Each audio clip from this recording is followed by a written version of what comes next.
C'est comment? C'est Biquet. Biquet. Oui, je crois qu'il est en train de faire sa toilette. Biquet.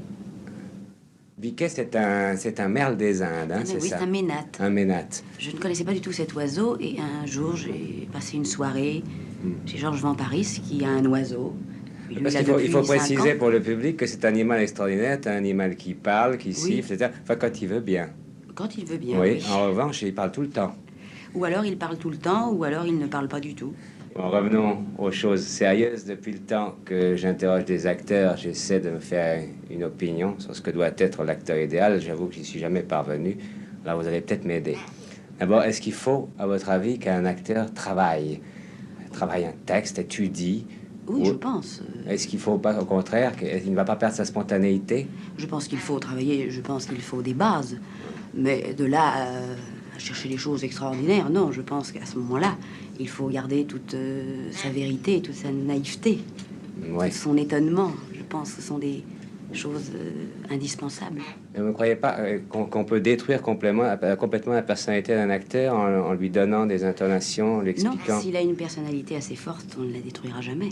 On peut toujours lui dire, il faut faire ceci, cela, je pense que tu dois faire ceci ou cela. Ouais. Et Puis l'acteur se débrouille, c'est-à-dire il va avoir telle réaction qui ne sera pas la même. Et puis il faut aussi que le professeur n'ait pas une personnalité trop forte, ce qui est souvent le cas.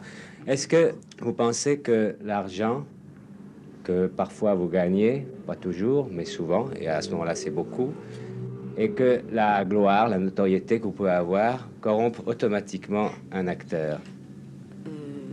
Je ne sais pas en général, mais je peux vous dire, moi je ne le pense pas parce que lorsque j'ai débuté, que j'ai voulu faire du théâtre, je n'avais rien. J'ai voulu faire ça par amour. Je continue à le faire par amour.